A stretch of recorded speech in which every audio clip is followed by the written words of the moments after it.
1,00,000 మంది శివభక్తులతో కలిసి మహారుద్రాక్ష పూజలో పాల్గొనండి. వెంటనే కాల్ చేసి మీ పేరును నమోదు చేసుకోండి. నమస్తే రమగారు. నమస్తే జీ. రమగారు, గతంలో మనం ఒక 2 స్టోరీస్ చేసామండి.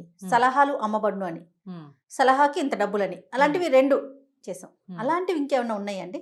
ఇచ్చట వివేకం అమ్మబడును, 4 సలహాలకి 400 ఇస్తాడు ఒక వర్తకుడు. అలాంటిది ఇంకొక మంచి కథ. ఇది మాటల అంగడి. ఓకే, మాటల కొట్టు. మాటల కొట్టు. ఒక ఊళ్ళో ధర్మపాలుడని ఒక ఆయన ఒక కొట్టు పెట్టుకున్నాడు. ఒక వింత షాపు అది. సలహాలు కాగితాల మీద రాసి ఉంటాయి. ఎవరికి నచ్చిన సలహా వాళ్ళు కొనుక్కోవచ్చు. జీవితానికి సంబంధించిన సలహాలు. ఏదైనా అక్కడ నుంచి చదివి నాకు ఇవ్వద్దని వెళ్ళిపోకూడదు. సలహాకి ఇంతని ఇచ్చి కొనుక్కోవాలి.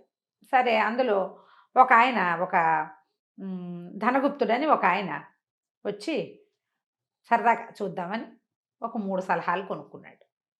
3 ఐడియాలు. మంచి ధనవంతుడు ఆయన. ఆ కొనుక్కున్న 3 సలహాలకి 300 ఇచ్చాడు. ఆ రోజుల్లో 100 అంటే చాలా ఎక్కువ. కానీ అవి చాలా అపురూపమైనవి, అత్యద్భుతమైనవి చాలా ఉంది అందులో. టంట చాలా ఉంది. ఈ టంటలు ఏమిటంటే, మొదటిది, ఏదైనా పని మీద వెళ్ళేటప్పుడు భార్యకి చెప్పద్దు. ఇది ఒక సలహా. అక్కడి నుంచి దారిలో ఎక్కడికైనా వెళ్ళేటప్పుడు దారిలో కాకుండా దారికి దూరంగా పక్కగా వెళ్ళి తిను. భోజనం చేయాల్సి వస్తే దారిలో తినద్దు, దారి బాట వదిలిపెట్టి దూరంగా తిను. ఎవరితోటి ఎప్పుడు పందెం కట్టద్దు, తొందరపడి పందేలు కట్టద్దు. ఈ 3 సలహాలు బాగుంది. ఆయనకేం అక్కర్లా, బాగా డబ్బులు ఉన్నాయి. సలహాలు కొనుక్కున్నాం కదా, ఇవి ఎట్లా పనిచేస్తాయో చూద్దాం అనుకున్నాడు. అనుకొని ఏం చేశాడు, సరే 9,000 రూపాయలని 9 సంచుల్లో మూట కట్టుకున్నాడు. ఆయన దగ్గర ఉన్న క్యాష్ అది మూట కట్టుకుని భార్యకి చెప్పకుండా ఎక్కడికో వెళ్తున్నానని చెప్పాడు. వ్యాపారం మీద ఫలానా చోటికి అలా చెప్పలే. ఎక్కడికి వెళ్తున్నాడో భార్యకి చెప్పకుండా వెళ్ళొస్తాను అని మాత్రం చెప్పి ఈ 9,000 రూపాయల మూటల్ని పుచ్చుకుని వెళ్ళాడు, బయలుదేరాడు.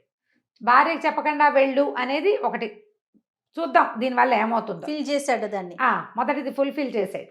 అక్కడి నుంచి ఏమైంది, ఏదో బయలుదేరాడు, అలా వెళ్తుంటే సరే ఏమనుకున్నాడు, ఆకలిస్తుంది. బాటలో చాలా దూరం వెళ్ళాం. సరే ఏముంది, 2వ సలహా, దారిలో తినక దారికి అవతలగా తిను అని ఉంది సలహా. బాగానే ఉంది. చూస్తే దూరంగా ఒక బావి లాంటిది కనపడుతోంది. సరే అక్కడ ఏదో నీళ్లు ఉంటుంటాయి, పోయి అక్కడ తిందాంలే అని చెప్పేసి ఈ తిండి మూట పుచ్చుకుని తన బ్యాగ్ మోసుకుంటూ పోయాడు అక్కడికి. ఆయన ఒంటరిగానే ప్రయాణం అయ్యాడు. చిన్న బండి వేసుకుని వెళ్తున్నాడు ఒక్కడే. సరే ఏం చేశాడు, అక్కడికి వెళ్ళి కూర్చుని అక్కడ రొట్టెల మూట కూడా తీశాడు, తిన్నాడు. తిని లేచి వస్తుంటే ఏమైంది, వచ్చేసాడు.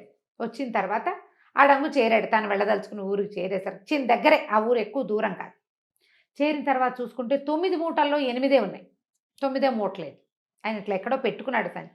ఒకవేళ నేను అక్కడ రొట్టెల సంచి తీస్తున్నప్పుడు పడిపోయిందేమో అని మళ్ళీ ఆగమేఘాల మీద బండి తోలుకుంటూ వెనక్కి వెళ్ళి ఆ బావి దగ్గరికి వెళ్ళాడు. ఆ గడ్డిగా ఉంది బావి దగ్గర. అంటే పెద్దగా మనుషులు తిరిగే దారి కాదు కదా. ఆ గడ్డి మేట్ల మధ్యలో ఈయన తలకు రూపాయల సంచి కనపడింది. చూసావా, దారి పక్కనే తినుంటే కనుక, నేను దారిలోనే అక్కడే కింద కూర్చుని తినుంటే సంచి దారే పోయేవాడు, ఎవడో పట్టుపోయేవాడు. ఇది అవతలగా ఉంది కాబట్టి ఎవరు దీని జోలికి రాలేదు. అబ్బా, సలహా పనిచేసి 100 రూపాయలు లాభించాయి, 1000 రూపాయలు దొరికినాయి ఇప్పుడు మన డబ్బులు అనుకుంటూ లేచి వస్తుంటే ఏమైంది, ఆ దారి పక్కన ఒక పిచ్చి పుచ్చకాయ ఒకటి తీగ అల్లుకుని ఉంది. ఈయన నడుస్తుంటే చటుక్కుని పోయి ఈయన కాలు ఆ పుచ్చకాయలోకి దిగబడింది. కాలు తీసాడు. సరే కాలు కడుక్కున్నాడు. ముందే ఈ డబ్బుల కోసం వెతుకుతుండగానే తర్వాత తెలిసింది ఆయనకి, ఆయన కాలి బొటన వేలు మీద ఒక కాయ లాంటిది ఉంది, ఎప్పటి నుంచో సలుపుతూ ఉండేది. ఈ పిచ్చి పుచ్చకాయలోకి దూరేసరికి కాలు ఆ వ్రణం ఊడిపోయి ఆ పోటు తగ్గిపోయింది ఆయనకి. అయ్య బాబా, ఇది చాలా గొప్ప ఔషధంగా ఉంది, చాలా బాగా పనిచేస్తుంది, ఓ పని చేద్దాం, ఇప్పుడు నేను అక్కడ బజార్ వెళ్తున్నాను, ఈ పుచ్చకాయలు పుచ్చగింజలు బాగా యూజ్ అవుతాయి అని చెప్పేసి ఓ పుచ్చకాయని కోసి అక్కడ ఉన్న చెట్ల ఆ తీగలోంచి కాయలు తక్కువ ఉన్నాయి, దాన్ని ఒక చోట గొయ్యి తీసి పాతి పెట్టాడు. అవేం పాడవవు, మట్టిలో పెడితే ఉంటాయి బాగానే అని చెప్పి ఏం చేశాడు, బయలుదేరి వెళ్ళిపోయాడు. వ్యాపారం చూసుకున్నాడు, ఇంటికి వచ్చాడు. కాలు మీద వ్రణం మానిపోయింది. ఇప్పుడు 3 సలహాల్లో ఒక సలహా బాగా పనికొచ్చింది మనకి. సరే ఏమైంది, కొన్ని రోజులకి, ఒక 5-6 రోజులకి ఆ ఊళ్ళో ఒక పెద్ద జమీందారు గారు ఒక ఆయన ఉన్నాడు. ఆయనకి ఒక రాచకురుపు వేసింది. రాతకురుపు పోగొట్టేందుకు ఎవరైనా పోగొట్టే వాళ్ళు ఉంటే దానికి ఎంతో బోళ్ళంత దానం ఇస్తామని ప్రకటన చేశారు. అవి ఇంతంత కాగితాలు వేయించారు. వీళ్ళ ఇంటికి వచ్చింది ఆ కాగితం. అది చూసేసరికి ఈయనకు ఉత్సాహం వచ్చింది. నా కాలు మీద పుండు మారిపోయింది చూసావు పిచ్చి పుచ్చకాయతోటి, కాబట్టి ఐడియా గుర్తొచ్చింది. గుర్తొచ్చింది. ఆ పుచ్చకాయ వైద్యం చెయ్యాలి ఇక్కడ అని భావించి ఏం చేశాడు, మొదటి సలహా ఏమిటి, ఎక్కడికైనా వెళ్ళేటప్పుడు భార్యకి చెప్పకూడదు. ఆ, ఆ మాట మర్చిపోయాడు. మర్చిపోయి భార్యకి ఏమే మరి నా కాలు మీద పుండు మానిపోయింది చూసావా, ఆ పిచ్చి పుచ్చకాయ ఆ నూతి దగ్గర దాచిపెట్టాను ఒకదాన్ని, నేను పోయి అక్కడికి వెళ్ళి అది తీసుకొస్తాను, దాంతో ఇది మన జమీందారు గారి జబ్బు నయమైపోతుంది, ఆ ధనం మనకే ఇస్తాడు, డబ్బులు ఉన్నాయి ఈయనకి, కానీ వైద్యం చేయించి పేరు గడించాలని భావించాడు. బాగుందా? సరే, భార్యకి చెప్పేశాడు. ఈయన పిచ్చి పుచ్చకాయ గురించి చెప్పాడు, కానీ వెంటనే ఆయన అక్కడికి వెళ్ళలేకపోయాడు. ఈ భార్య ఏం చేసింది, పక్కింటి ఆవిడ కాఫీ పొడికో పంచదారకో మైదా పిండికో అప్పుకొస్తే ఆవిడకి ఏం చెప్పిందంటే, మీ అన్నయ్య గారు ఇప్పుడే అక్కడెక్కడికో వెళ్ళారే, ఆయన ఒక పిచ్చి పుచ్చకాయ వల్ల ఆయనకి కాలు మీద వ్రణం తగ్గిపోయింది, ఆ దాంతో జమీందారు గారు జబ్బు కుదురుస్తారట, ఫలానా బావి దగ్గర చెట్టు ఉందిట, వెళ్ళారు అని చెప్పింది. ఇలాంటి సలహాలు మాటలు చెప్పి ఊరుకుంటారు. ఈవిడ పరిగెత్తుకుంటూ వెళ్ళి, ఏమయ్యో నీకు తెలుసా మన పక్కింటి ధనగుప్తుడు అక్కడికి వెళ్ళాడు, ఆయనేమో మరి రాజుగారి జబ్బు కుదురుస్తారట జమీందారు గారిది, ఆయనగా తగ్గిపోయిందంటే వీళ్ళకున్న డబ్బులు కాకుండా ఆ డబ్బులు కూడా వచ్చి పడిపోతాయి వాళ్ళకి అన్నది.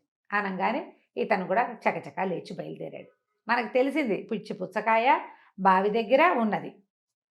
ఇద్దరు, ఆయన బయలుదేరాడు, ఈయన బయలుదేరాడు. ఈయన ఈ విషయం ఆవిడ దగ్గర నుంచి తెలుసుకోవడానికి ఒక అరగంట వ్యవధి ఉందంతే.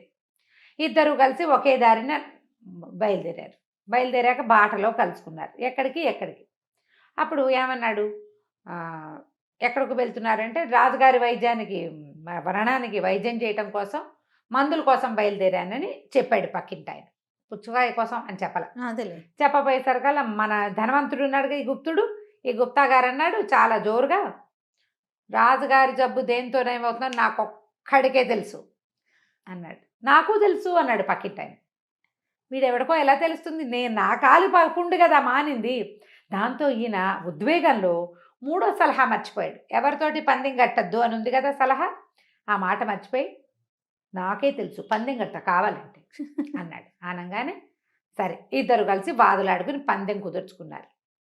ఒకవేళ రాజుగారి జబ్బు దేంతో కుదురుతుందో నేను చెప్పి దాంతో జబ్బు కుదిరిస్తే మీ ఇంట్లో నేను ఏది ముట్టుకుంటే అది నాకు ఇచ్చేయాలి నువ్వు అని పక్కింటి ఆయన పందెం కట్టాడు. కట్టేసరికల్లా ఇంకేముంది, ఒప్పుకున్నాడు. ఒప్పుకున్న దగ్గర నుంచి నేను గుబగబలు అడ్డం మొదలుపెట్టింది. సలహా మూడోది నేను పాటించట్లేదు, అనవసరంగా పందెం కట్టానా, ఏం చేయను.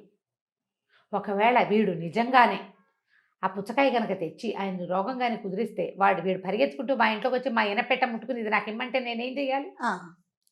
మా ఇంట్లోకి వచ్చి ఇనపెట్ట ముట్టుకోవచ్చు, అంతే కదా. పక్కింటి వాడు పేదవాడు, నేను ధనవంతుణ్ణి, అనవసరంగా నేను అత్యాసపడ్డా, వీడితో పందెం కట్ట వెధవ స్పీడ్కి లోనయ్యి ఏం చేయాలో తెలియలా.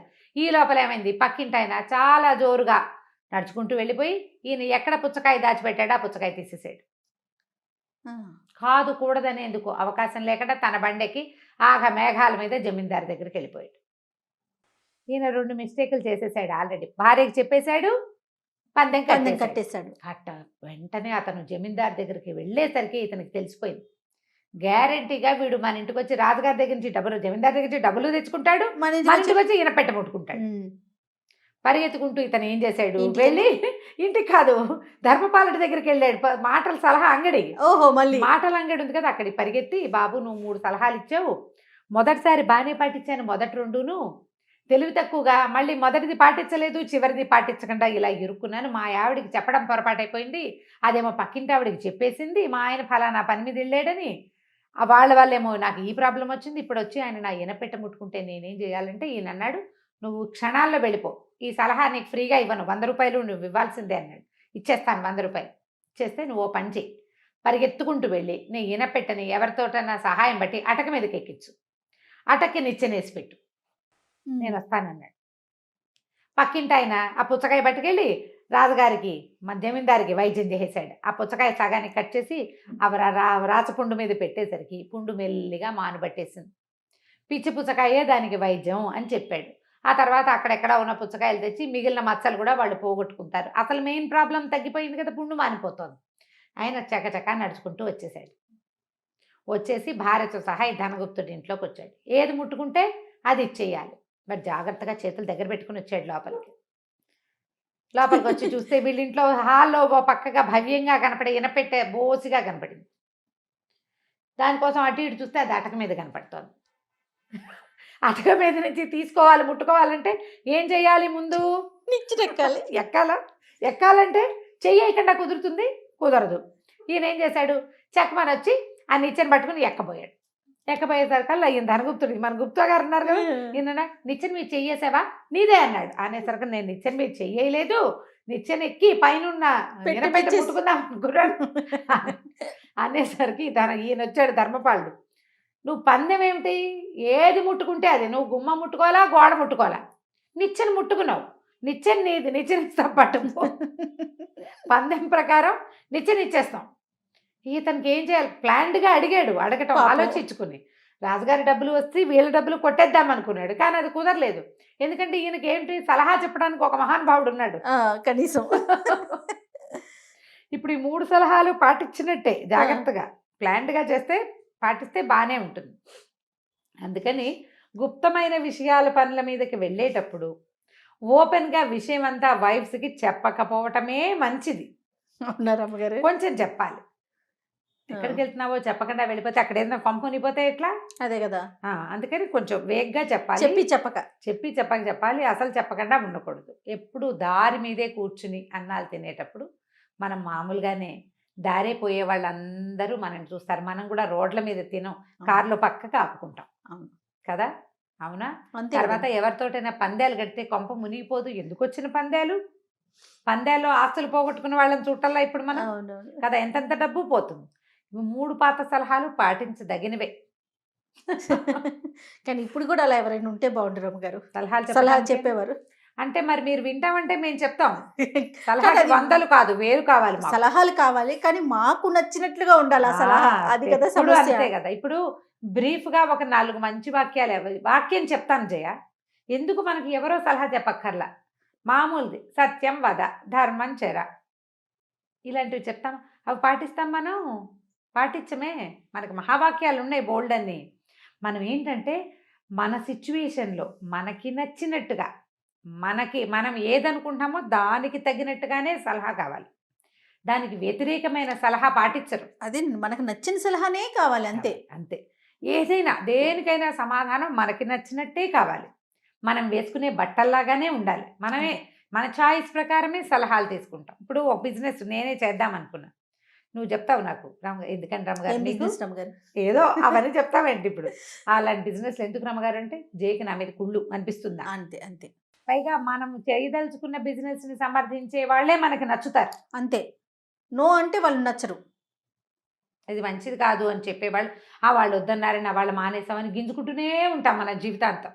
బట్టల వ్యాపారం పెట్టుకుంటేనే బాగుండేది, వాళ్ళంతా వద్దన్నారు, దొంగ మొహాలు, నేను పైకి రావటం వాళ్ళకి ఇష్టం లేదు, బాగుపడ్డం ఇష్టం లేక అలా అన్నారు. అలాంటి రకరకాల మాటలు చెప్పుకోండి. కాబట్టి ఇలాంటి మాటల అంగడ్లు ఈ రోజుల్లో కూడా ఉంటాయమ్మా. కొంచెం జాగ్రత్తగా వెతికి కొన్ని సలహాలు కొనుక్కుని ఆ సలహాల ప్రకారం జీవితాన్ని ముందుకు తీసుకెళ్ళడానికి ట్రై చేయండి. డెఫినెట్గా అండి, తప్పకుండా. నమస్తే రమ్మగారు. నమస్తే జయ.